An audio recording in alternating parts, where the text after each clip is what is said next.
I'm going to talk to you about some things that I've learned in my journey. Most from experience, some of them I heard in passing, many of them I'm still practicing, but all of them I do believe are true.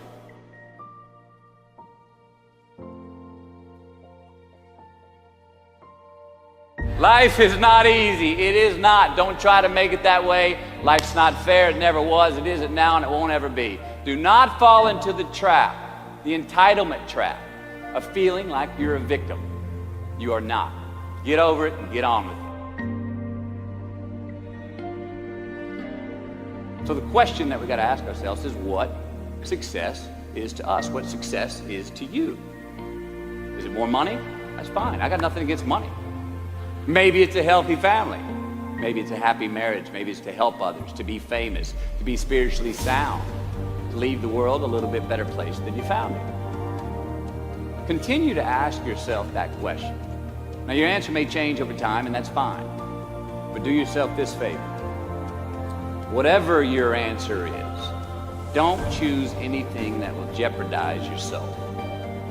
Prioritize who you are, who you want to be, and don't spend time with anything that antagonizes your character. Be brave, take the hill, but first answer that question, what's my hill? So first, we have to define success for ourselves. And then we have to put in the work to maintain it. Take that daily tally. Tend our garden. Keep the things that are important to us in good shape. Where you are not is as important as where you are. It is just as important where we are not as it is where we are. Look, the first step that leads to our identity in life is usually not, I know who I am. I know who I am. That's not the first step. The first step's usually, I know who I am not. Process of elimination. Defining ourselves by what we are not is the first step that leads us to really knowing who we are. You know that group of friends that you hang out with that they really might not bring out the best in you? You know, they gossip too much, or they're kind of shady. They really aren't going to be there for you in a pinch.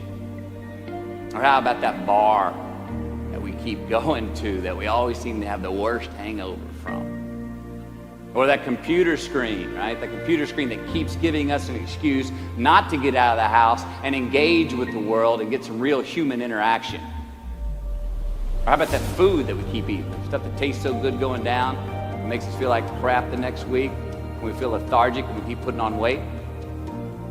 Well, those people, those places, those things, stop giving them your time and energy. Just don't go there. I mean, put them down. And when you do this, when you do put them down, when you quit going there, when you quit giving them your time, you inadvertently find yourself spending more time and in more places that are healthy for you, that bring you more joy. Why? Because you just eliminated the who's, the where's, the what's, and the when's that were keeping you from your identity. Like, trust me, too many options, I promise you, too many options will make a tyrant of us all. All right, so get rid of the excess, the wasted time. Decrease your options. If you do this, you will have accidentally, almost innocently, put in front of you what is important to you by process of elimination.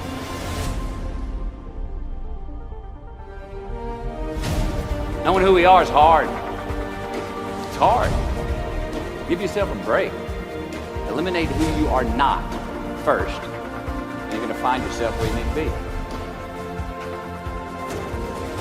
Instead of creating outcomes that take from us, let's create more outcomes that pay us back, fill us up, keep your fire lit, turn you on for the most amount of time in your future.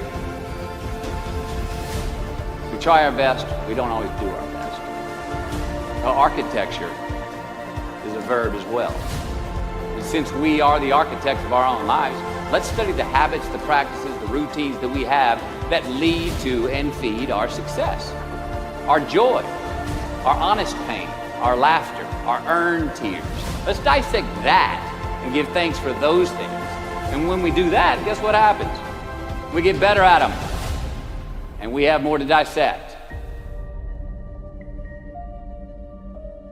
Be discerning. Choose it because you want it. Do it because you want to.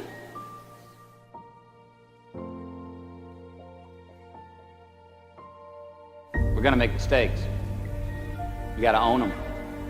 Then you got to make amends. And then you got to move on. Guilt and regret kills many a man before their time. So turn the page.